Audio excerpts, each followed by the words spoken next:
같습니다. 오늘 하나님 말씀 보겠습니다. 여호수아 11장 16절부터 23절까지 말씀입니다. 여호수아가 이같이 그 온 땅 곧 산지와 온 네겝과 고센 온 땅과 평지와 아라바와 이스라엘 산지와 평지를 점령하였으니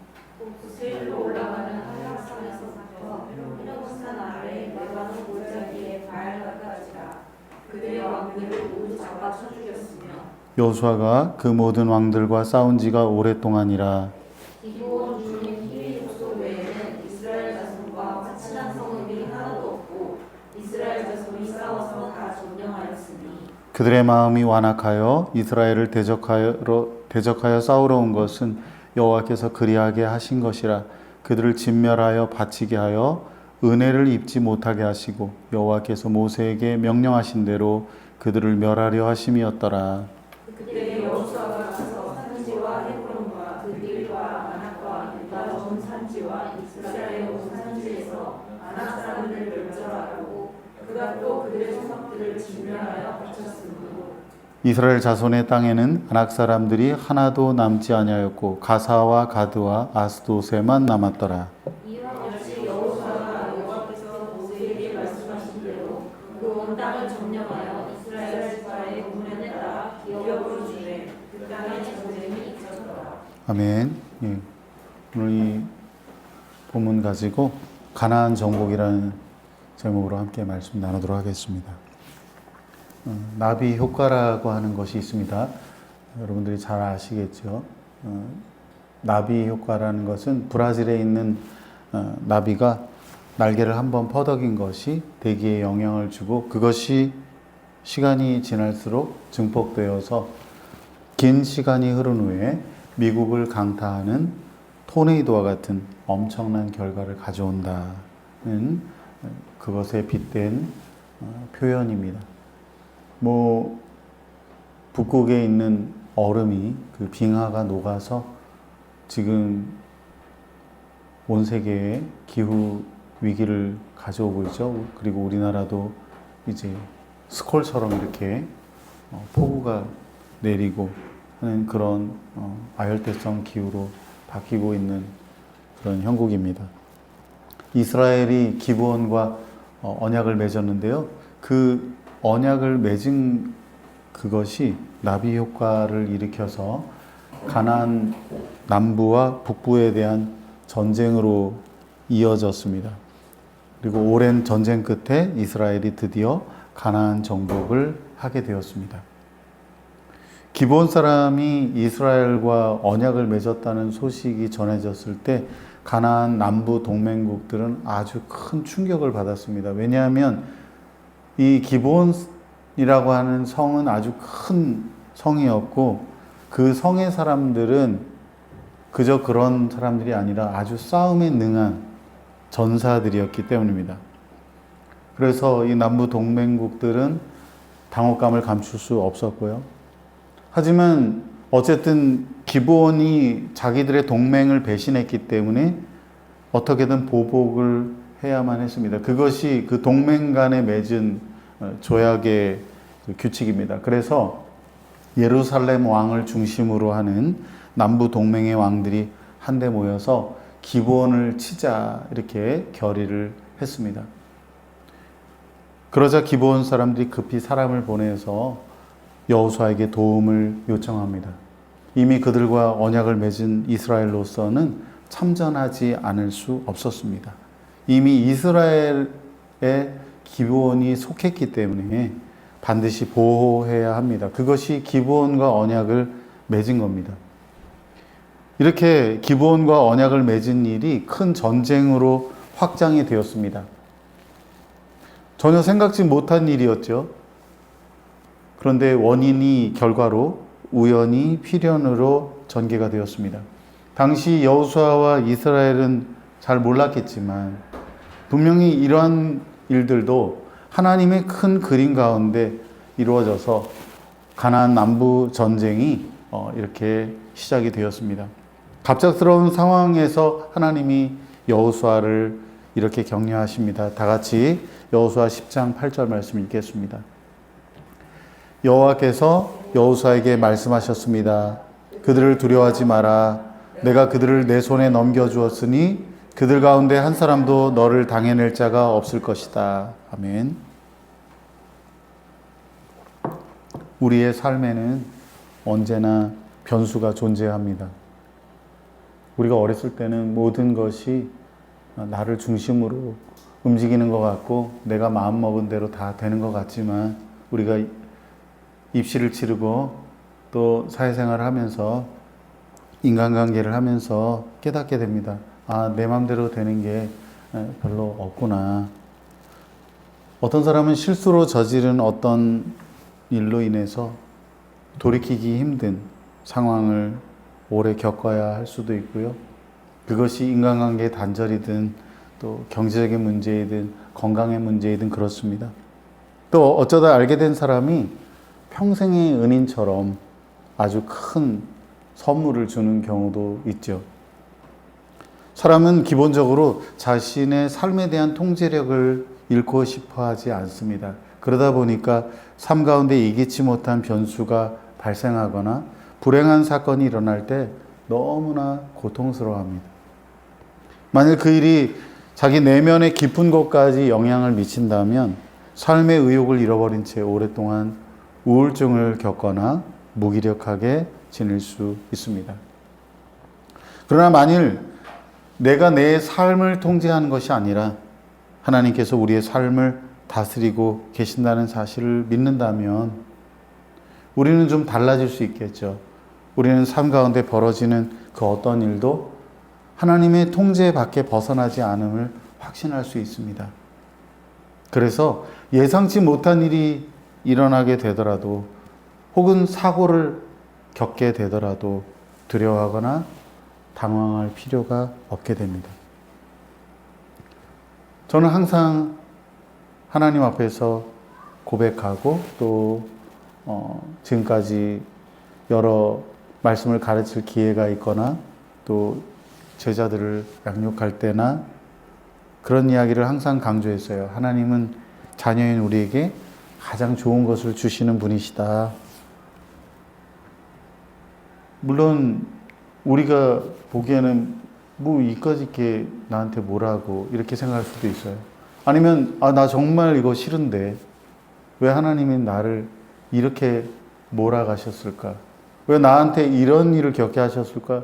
라고 생각할 수 있는데요. 그게 하나님이 가장 좋은 것을 주신 거예요. 내게 필요하니까. 내가 그 사건을 통해서, 내가 그 일을 통해서 알아야 하고, 성숙해야 하고, 배워야 하고, 시야를 넓힐 수 있는 내 인격과 내 성품을 변화시키기 위해서 하나님이 우리에게 그런 일들을 겪게 하십니다.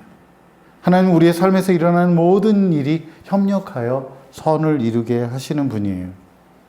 그렇기 때문에 우리의 삶에 예상치 못한 일이 벌어질 때조차도 당황할 필요가 없습니다. 우리는 다만 하나님이 이 일을 통해서 무슨 일을 하시려고 하는 걸까? 하나님이 이 일로 나에게 무슨 말씀을 하시려는가 하는 거에 우리가 귀를 기울일 필요가 있습니다. 이렇게 정말 생각지도 못하게 남부 전쟁을 하게 되었는데요. 여호수아가 밤새워 행군하여 가서 불시에 그들을 기습했습니다. 그런데 기습할 때까지만 여호수아와 이스라엘이 했고요. 그 이후부터는 이스라엘의 칼로 이 싸움이 이루어지지 않고 하나님이 그들과 싸우셨습니다. 하나님께서 이스라엘 앞에서 그들을 패닉 상태로 빠지게 하셨어요. 말할 수 없는 공포감. 그래서 그들이 이스라엘 앞에 도망쳐서 막 도망가고 있는데 하나님이 또 하늘에서 큰 우박을 내리셔가지고 그들을 죽이셨습니다. 지금도 가끔 막 사람 주먹만한 우박이 내려서 자동차가 부서지기도 하고 사람이 다치기도 하고 그러잖아요. 우박에 맞아 죽은 사람이 이스라엘의 군사들의 칼에 죽은 사람보다 더 많았습니다. 하지만 싸움을 완전히 끝장내기 위해서는 시간이 좀 더 필요했어요. 그래서 여호수아가 하나님께 이러한 대담한 기도를 드렸습니다.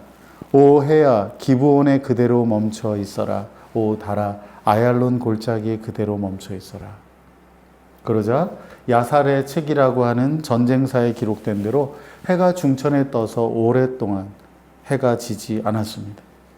하나님께서 그 사람의 말을 들어준 것은 전무후무한 일인데 이것은 하나님께서 이스라엘을 위해 싸우신다는 것을 보여주는 겁니다. 여기에서 여호수아 저자가 우리에게 전하려는 메시지는 이 놀라운 사건을 통해서 하나님께서 친히 그 전쟁을 수행하셨다는 것을 말하려는 것입니다. 경이로운 방법을 통해서 하나님께서 그분의 지혜와 능력을 드러내셨습니다. 가나안 정복은 이스라엘이 아니라 하나님이 하셨다는 것입니다. 하나님은 우리를 통해 일하실 때 우리가 아니라 하나님 그분 자신이 영광을 받기 원하세요. 그래서 하나님께서 친히 그 일을 행하십니다. 우리는 우리의 스스로 힘으로 할 수 있다는 생각을 버려야 돼요. 내가 내 인생을 제대로 잘 살아낼 수 있다는 그러한 교만을 내려놓아야 합니다. 우리의 지혜와 생각으로 하나님을 제한하고 하는 그런 것들을 내려놓아야 됩니다. 아주 치밀한 계획을 짜고 모든 자원을 끌어모아서 자, 이제 내가 하다 보면 이렇게 하다 보면 잘 될 거야 라고 하지 말고요. 항상 공간적으로 시간적으로 여유를 두세요. 그 공간만큼 우리가 하나님을 의지하고 신뢰하는 겁니다. 우리가 고려해야 될 것은 뭐냐면 우리가 하나님께 속했는가, 그 일이 과연 하나님이 기뻐하시는 일인가 하는 문제예요. 우리가 가진 자원의 크기가 충분한가, 혹은 우리가 하고자 하는 일이 우리가 정말 감당할 만한 규모인가, 이것은 우리가 고려할 대상이 아니고 정말 하나님이 기뻐하시는 일인가 하는 것만 생각해야 합니다. 여러분 혹시 이건 하나님조차도 할 수 없을 거야 라고 미리 단정해 버린 적은 없습니까? 그래서 기도도 해보지 않고 그렇게 포기한 적이 없습니까? 저는 교회 이전을 하면서 이걸 꼭 해야 하는가 하는 생각을 했습니다. 우리가 가진 자원은 부족하고 헌신하는 것은 모자란데 이걸 과연 할 수 있을까 그렇게 생각을 했는데요. 기도하는 가운데 하나님께서 제 마음을 바꿔주시더라고요. 그래서 이렇게 기도하게 되었습니다. 하나님, 이 일을 통해서 무엇을 하시려고 하십니까? 뭔가 하시려는 계획이 있으신가 보네요. 우리가 지혜도 없고요. 능력도 없어요. 그런데 하나님께서 우리가 전심으로 기도하면 그분의 뜻을 순종하려고 하면 하나님은 우리를 통해서 일하십니다.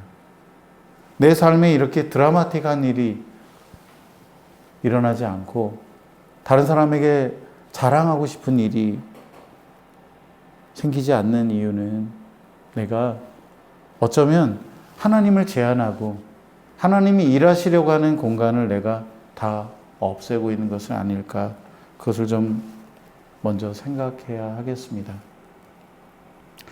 로마서 8장 32절에 이런 말씀이 있습니다. 자기 아들을 아끼지 아니하시고 우리 모든 사람을 위하여 내주신 이가 어찌 그 아들과 함께 모든 것을 우리에게 주시지 않겠느냐. 우리 모두 우리의 삶에서 일어나는 일들에 대하여 주님을 온전히 신뢰하기를 바랍니다.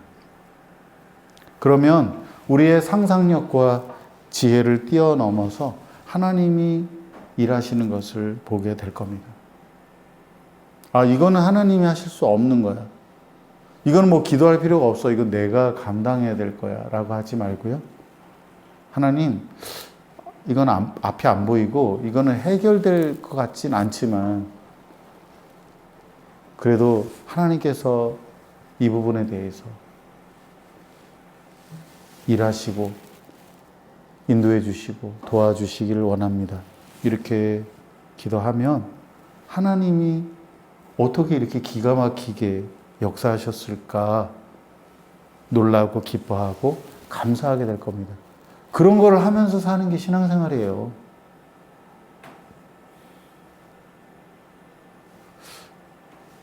우리 지도를 한번 볼까요? 남부 가나안 동맹이 좀 지도가 작아서 잘 안 보이실 수도 있는데요. 남부 가나안 동맹이 이제 여기에서 이렇게 전쟁을 치르면서 평정이 되었습니다. 이제 남은 것은 북부 지역이에요. 대상이 달라지면 전략도 달라져야 되겠죠. 북부 동맹국은 어쩌면 가나안에서 가장 강력한 군사력과 무기를 가지고 있었다고 할 수 있습니다. 당시로서는 첨단 무기라고 할 수 있는 병거부대, 요즘으로 말하면 탱크나 그런 것들이라고 할 수 있겠죠. 병거부대가 그들의 주력이었습니다.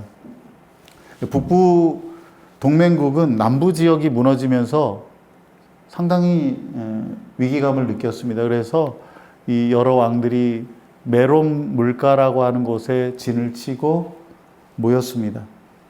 우리 다 같이 여호수아 11장 6절을 읽겠습니다. 그때 여호와께서 여호수아에게 말씀하셨습니다. 그들을 두려워하지 마라. 내일 이맘때 내가 그들 모두를 죽여 이스라엘에 넘겨줄 것이다. 너는 그들의 말 뒷발에 힘줄을 끊고 전차를 불러 태워라. 아멘. 여호수아는 하나님의 말씀대로 그들을 불시에 기습했습니다. 아마 이 북부 동맹국은 메론 물가에 함께 모여서 전열을 가다듬고 조직을 정비한 다음에 넓은 평지로 나와서 이스라엘하고 싸우려고 했던 것 같아요. 왜냐하면 이 전차 부대는 평지에서 아주 유용하거든요. 그런데 그럴 여유도 주지 않고 여호수아와 그 이스라엘 군대가 가서 병거를 이끄는 말의 발목 힘줄을 다 끊어버렸기 때문에 더 이상 싸울 수 없게 된 것입니다. 그렇게 이스라엘이 북부 동맹국에 대해서도 승리를 거두었습니다. 아니, 하나님께서 그들에게 전략을 주셔서 이기게 하셨습니다. 우리가 읽은 이 본문은 앞에 전쟁을 치른 이야기가 없습니다. 그런데 아주 중요한 기록을 담고 있습니다. 여호수아가 꽤 오랫동안 모든 왕들과 전쟁을 치렀다고 말합니다. 우리는 이 가나안 정복에 대해서 요약된 기록만을 읽고 있기 때문에 몇 달 정도 이렇게 전쟁한 것으로 오해할 수가 있는데요. 이 가나안 정복 전쟁은 대략 7년 정도가 걸렸습니다. 하나님께서 주도적으로 이끌어 주신 싸움이었지만 그렇다고 해서 이스라엘 백성들이 아무 일도 하지 않았던 것은 아니라는 거예요. 7년 동안 그들은 무던히 싸웠습니다. 하나님의 주권은 인간의 책임과 언제나 함께합니다. 하나님께서 행하시는 일에 구경꾼은 존재하지 않습니다. 함께 참여할 때 함께 기뻐할 수가 있어요. 사도 바울이 말한 것처럼 고난을 받는 자가 영광에 참여합니다.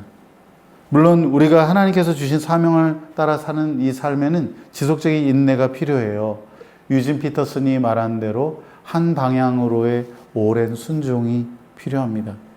우리가 올림픽 금메달을 받는 선수를 볼 때 스포트라이트를 받으니까 되게 화려하고 좋아 보이지만 그러기까지 그 선수는 오랜 시간 동안 각고의 노력을 기울였습니다.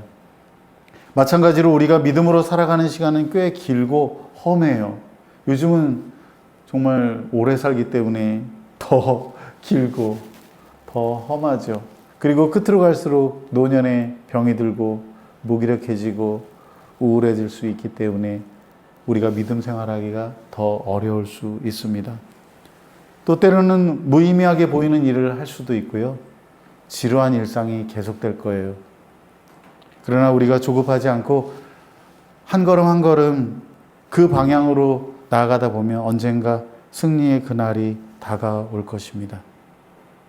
우리 다 같이 본문 19절, 20절 말씀 읽도록 하겠습니다. 기브온 주민인 히윗 사람들을 제외하고 이스라엘 백성들과 화평을 맺은 성은 하나도 없었습니다. 이스라엘 백성은 그 모든 성을 싸워서 빼앗았습니다. 여호와께서 그들의 마음을 강팍하게 해 이스라엘과 전쟁을 해서 그들을 진멸시키기 위함이었습니다. 그들이 은혜를 받지 못하게 하셨는데 이는 여호와께서 모세에게 명령하신 대로 그들을 멸절시키기 위함이었습니다. 아멘. 하나님께서 이스라엘이 정복 전쟁을 수행하게 하신 이유가 뭐냐면, 한편으로는 그들에게 약속하신 땅을 주시기 위해서이지만 한편으로는 가나안 사람들의 죄악을 오랫동안 참으시다가 수백 년간 참으셨다가 그들을 심판하시기 위해서요. 그래서 하나님이 가나안 사람들의 마음을 완고하게 하셨어요. 기브온 사람들은 예외적으로 구원을 받았어요. 하나님이 은혜를 베푸셔가지고 라합도 구원을 받았어요. 그런데 오늘 우리가 방금 읽은 대로 뭐라고 말해요? 그들이 은혜를 받지 못하게 하셨다. 하나님이 그들을 심판하시기 위해서 은혜를 받지 못하게 하셨습니다.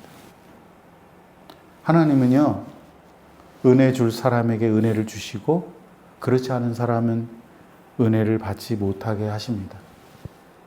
죄악 가운데 그냥 살다가 죽게 내버려 두세요. 로마서 9장 15절 16절에 말씀합니다. 하나님께서 모세에게 말씀하시기를 내가 긍휼히 여길 사람을 긍휼히 여기고 불쌍히 여길 사람을 불쌍히 여기겠다 하셨습니다. 그러므로 그것은 사람의 의지나 노력에 달려 있는 것이 아니라 하나님의 자비에 달려 있습니다. 여러분, 전도를 할 때 알게 되잖아요. 아무리 복음을 전해도 잘 듣지 않아요. 정말 죽을 때까지 예수 안 믿기로 결심해가지고 그냥 죽는 사람들도 많죠. 하나님은 그분의 주권을 따라 은혜 줄 자에게 은혜를 주십니다.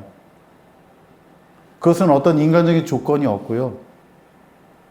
내가 목사 혹은 장로의 아들이기 때문에, 내 배우자가 신앙생활 잘하기 때문에 그런 것도 아니에요. 하나님은 은혜를 주실 때 자격 요건을 따지지 않습니다. 사람이 노력한다고 은혜를 받을 수 있는 게 아니에요. 하나님의 주권적인 은혜로 구원을 받는 겁니다. 그렇게 우리가 구원을 받은 것입니다. 그런데 오늘날 많은 사람들이 하나님의 은혜를 가볍게 여기는 경향이 있어요. 사람의 의지나 노력이 아니라 오직 은혜로 구원받는 것은 사실이지만 그 은혜의 결과로서 사람의 의지와 행위는 우리가 중요하게 생각해야 합니다. 왜냐하면 가만 보면 예수 믿는 사람 같지 않은데 다 교회 다닌다 하고 구원받았다 하고 은혜 받았다고 하고 그런 경우가 굉장히 많거든요. 예수님 말씀하셨죠. 그 사람 나무로 알려면은 열매를 보면 안다고 하셨죠. 은혜를 받지 못한 사람은 가장 특징적인 것이 마음이 완고하다는 것입니다. 하나님의 성령이 그 안에 없기 때문에, 그 부드러운 마음이 없기 때문에 하나님의 뜻대로 살고자 하는 그런 바람이 없어요. 참으로 은혜를 아는 사람은 안 그런데 은혜를 모르는 사람은 하나님의 은혜를 싸구려처럼 취급합니다. 자기 마음대로 살면서도 하나님의 은혜를 안다고 말해요. 물론 교회 집사도 되고요, 목사도 되고요. 보네포가 말한 대로 이제 세상 사람들이 기독교로 개종했고 은혜는 기독교 세계의 공공재산이 된 것처럼 보입니다.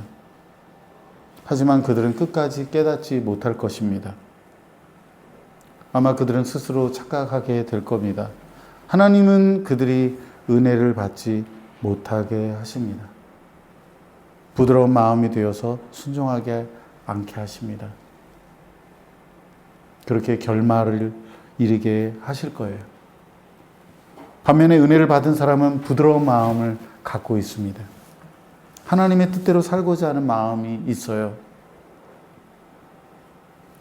그냥 의무적으로 내가 교회 다니는 사람이 이러면 안 되는데 라고 하는 게 아니고요.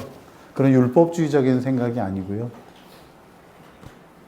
그 마음의 중심에 항상 내가 하나님이 기뻐하시는 삶을 살아야겠다는 그런 자원하는 마음이 있다는 거예요. 그거는 막 자기가 열심히 내가 그렇게 해야 되겠다 해서 되는 게 아니라 성령 하나님이 은혜를 베푸셔서 우리에게 주신 것입니다. 자기의 의지나 노력이 아니라 하나님이 나 같은 죄인에게 은혜를 베푸셨다는 것을 깨닫기 때문에 그렇게 하는 겁니다. 그래서 어떻게든지 하나님을 위해서 살려고 합니다. 먹든지 마시든지 하나님의 영광을 위해서 살려고 하는 것이죠. 여기 하나님께서 심판하실 때, 이 가나안을 심판하실 때 그들이 은혜를 받지 않게 하셨다. 그들을 심판하시기 위해서 그렇게 하셨다고 말하는데, 우리는 그와 반대로 하나님이 우리에게 은혜를 베풀어 주시고 우리가 그분의 자녀로 살게 해주셨으니 그분의 뜻을 순종하면서 그렇게 살았으면 좋겠습니다.